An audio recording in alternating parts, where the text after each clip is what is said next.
ಮುಡಾ ವಿವಾದದ ಮೂಲದಿಂದಲೇ ಲೋಕಾಯುಕ್ತ ಅಧಿಕಾರಿಗಳಿಂದ ತನಿಖೆ.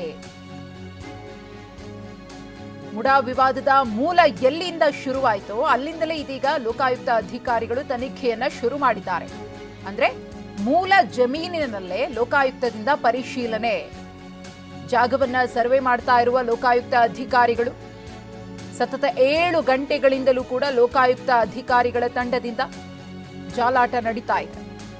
ಈ ಹಿಂದೆ ಸಿದ್ದರಾಮಯ್ಯ ಪತ್ನಿ ಸಹೋದರ ಖರೀದಿ ಮಾಡಿದಂತಹ ಜಾಗ ಕೆಸರೆಯ ಸರ್ವೆ ನಂಬರ್ 464ರಲ್ಲಿ ಇರುವಂತಹ 3 ಎಕರೆ 16 ಗುಂಟೆ.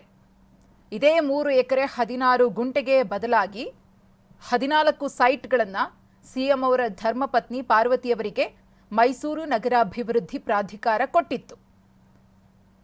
ಗಮನಿಸ್ತಾ ಇದ್ರಿ, ಮೂಲ ಜಮೀನಿನಲ್ಲಿ ಅಂದರೆ ಸಿದ್ದರಾಮಯ್ಯನವರ ಪತ್ನಿಯಿಂದ ತೆಗೆದುಕೊಂಡಂತಹ ಆ ಒಂದು ಜಮೀನೇನಿದೆಯೋ 3 ಎಕರೆ 16 ಗುಂಟೆ, ಆ ಜಮೀನಿನಲ್ಲೇ ತನಿಖಾಧಿಕಾರಿಗಳಿಂದ ಲೋಕಾಯುಕ್ತ ಅಧಿಕಾರಿಗಳಿಂದ ಪರಿಶೀಲನೆ ನಡೀತಾ ಇದೆ ಸತತ 7 ಗಂಟೆಯಿಂದಲೂ ಕೂಡ. ಕೆಸರೆ ಗ್ರಾಮದ ಜಮೀನಿನಲ್ಲಿ ಇದೀಗ ಸರ್ವೆ ಕಾರ್ಯ ಮುಕ್ತಾಯವಾಗಿದೆ. ಸರ್ವೆ ಸ್ಕೆಚ್ ಅನ್ನ ಸಿದ್ಧಪಡಿಸಿದ ಲೋಕಾಯುಕ್ತ ಅಧಿಕಾರಿಗಳು ಸತತ 7 ಗಂಟೆಗಳಿಂದ ಸರ್ವೆ ನಡೆಸಿ ಸ್ಥಳದಲ್ಲೇ ಸ್ಕೆಚ್ ಅನ್ನ ರೆಡಿ ಮಾಡಿದ್ದಾರೆ. ಕೆಸರೆ ಸರ್ವೆ ನಂಬರ್ 464ರ 3 ಎಕರೆ 16 ಗುಂಟೆ ಜಮೀನು ಸಿದ್ದರಾಮಯ್ಯನವರ ಪತ್ನಿ ಪಾರ್ವತಿ ಸಹೋದರ ಮಲ್ಲಿಕಾರ್ಜುನ ಸ್ವಾಮಿ ಖರೀದಿ ಮಾಡಿದಂತಹ ಜಾಗ. ಇದೇ ಜಾಗವನ್ನ ತಮ್ಮ ಸಹೋದರಿಗೆ ಅರಿಶಿನ ಕುಂಕುಮದ ಭಾಗವಾಗಿ ಮಲ್ಲಿಕಾರ್ಜುನ ಸ್ವಾಮಿ ಕೊಟ್ಟಿದ್ರು. ಈ ಜಮೀನಿನಲ್ಲಿ ಸತತ 7 ಗಂಟೆಗಳಿಂದಲೂ ಕೂಡ ಲೋಕಾಯುಕ್ತ ಅಧಿಕಾರಿಗಳು ತನಿಖೆಯ ಭಾಗವಾಗಿ ಪರಿಶೀಲನೆಯನ್ನ ಮಾಡಿ ಸ್ಕೆಚ್ ಅನ್ನ ರೆಡಿ ಮಾಡಿಕೊಂಡಿದ್ದಾರೆ. ಮುಡಾ ಭೂ ದಾಖಲೆ ಪರಿಶೀಲನಾ ಕಾರ್ಯ ನಡೆದಿದೆ. ಈ ಕುರಿತು ಮತ್ತಷ್ಟು ಮಾಹಿತಿಯನ್ನ ಕೊಡೋದಕ್ಕೆ ನಮ್ಮ ಪ್ರತಿನಿಧಿ ರಾಮ್ ಮೈಸೂರು ಲೋಕಾಯುಕ್ತ ಕಚೇರಿಯಿಂದ ನಮ್ಮ ಜೊತೆಗೆ ನೇರ ಸಂಪರ್ಕದಲ್ಲಿದ್ದಾರೆ. ರಾಮ್, ನಿನ್ನೆಯಿಂದ ಅಧಿಕೃತವಾಗಿ ಮುಡಾ ಹಗರಣಕ್ಕೆ ಸಂಬಂಧಪಟ್ಟಂತಹ ತನಿಖೆ ಚುರುಕುಗೊಂಡಿದೆ. ಇನ್ನು 7 ಗಂಟೆಗಳಿಂದ ಮೂಲ ಜಮೀನಿನಲ್ಲಿ ಲೋಕಾಯುಕ್ತ ಅಧಿಕಾರಿಗಳು ಸರ್ವೆಯನ್ನ ಮಾಡಿದ್ದಾರೆ. ಏನೆಲ್ಲ ಪ್ರಕ್ರಿಯೆಗಳು ನಡೆದಿದೆ ಅಂತ ಈ ಸರ್ವೆಯ ಭಾಗವಾಗಿ? ಮಧುಶ್ರೀ, ಸಿಎಂ ಸಿದ್ದರಾಮಯ್ಯ ವಿರುದ್ಧ ಮುಡಾ ಪ್ರಕರಣಕ್ಕೆ ಸಂಬಂಧಪಟ್ಟಂತೆ ಲೋಕಾಯುಕ್ತದಲ್ಲಿ ಶುಕ್ರವಾರವೇ ಎಫ್ಐಆರ್ ಆದರೂ ಸಹ ಅಸಲಿ ತನಿಖೆ ಆರಂಭವಾಗಿದ್ದು ಇವತ್ತಿನಿಂದ. ಯಾಕಂದರೆ ಈ ಶನಿವಾರ ಮತ್ತು ಭಾನುವಾರ ರಜಾ ಇದ್ದರೂ ಸಹ ಅಧಿಕಾರಿಗಳು ಕಚೇರಿಗೆ ಬಂದು ಒಂದು ಚೆಕ್ ಲಿಸ್ಟನ್ನು ಮಾಡ್ಕೊಂಡಿದ್ರು.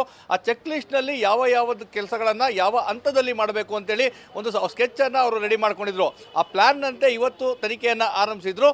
ಮೊದಲನೇದಾಗಿ ಈ ಒಂದು ಜಮೀನಿಗೆ ಸಂಬಂಧಪಟ್ಟಂಥದ್ದು ಅಂದರೆ ಸಿಎಂ ಸಿದ್ದರಾಮಯ್ಯ ಪತ್ನಿ ಪಾರ್ವತಿಯವರು 14 ಬದಲಿ ನಿವೇಶನಗಳನ್ನು ಪಡ್ಕೊಂಡಂಥದ್ದು ಆ ಜಮೀನಿನ ವಿಚಾರವಾಗಿ. ಹೀಗಾಗಿ ಕೆಸರೆ ಗ್ರಾಮದ ಸರ್ವೆ ನಂಬರ್ 464ರಲ್ಲಿ 3 ಎಕರೆ 16 ಗುಂಟೆ ಜಮೀನೇನಿದೆ ಸಿಎಂ ಸಿದ್ದರಾಮಯ್ಯ ಅವರ ಪತ್ನಿ ಪಾರ್ವತಿಯವರ ಸಹೋದರ ಮಲ್ಲಿಕಾರ್ಜುನ ಸ್ವಾಮಿ ಖರೀದಿ ಮಾಡಿದ್ರು. ಅಲ್ಲಿಗೆ ತೆರಳಿದಂತಹ ಲೋಕಾಯುಕ್ತ ಅಧಿಕಾರಿಗಳು ಒಂದಲ್ಲ ಎರಡಲ್ಲ ಬರೋಬ್ಬರಿ 7 ಗಂಟೆಗಳ ಕಾಲ ಅಲ್ಲಿ ಪರಿಶೀಲನೆ ನಡೆಸುವಂತಹ ಕೆಲಸವನ್ನು ಮಾಡಿದ್ರು. ಪ್ರಮುಖವಾಗಿ ಅಲ್ಲಿ ಪರಿಶೀಲನೆ ನಡೆಸುವಂಥ ವಿಚಾರಗಳಲ್ಲಿ ಅಂದರೆ ಅಲ್ಲಿರುವಂತಹ ಜಾಗದಲ್ಲಿ ಏನೇನಿದೆ, ಯಾಕಂದರೆ ಈಗ ಆಲ್ರೆಡಿ ಅಲ್ಲಿ ನಿವೇಶನವನ್ನು ಹಂಚಲಾಗಿತ್ತು. ಅದಾದ ನಂತರ ಸಿದ್ದರಾಮಯ್ಯ ಅವರ ಪತ್ನಿ ಅವರ ಸಹೋದರ ಅದನ್ನ ಖರೀದಿ ಮಾಡಿದ್ರು ಅನ್ನೋದು ಆರೋಪ ಆಯಿತು. ಈ ಎಲ್ಲ ಕಾರಣಗಳಿಂದಾಗಿ ಇವತ್ತಿನ ಪರಿಶೀಲನೆ ಸಾಕಷ್ಟು ಮಹತ್ವವನ್ನು ಪಡ್ಕೊಂಡಿದೆ. ಯಾಕಂದರೆ ಇದು ಆರಂಭದ ಹಂತ.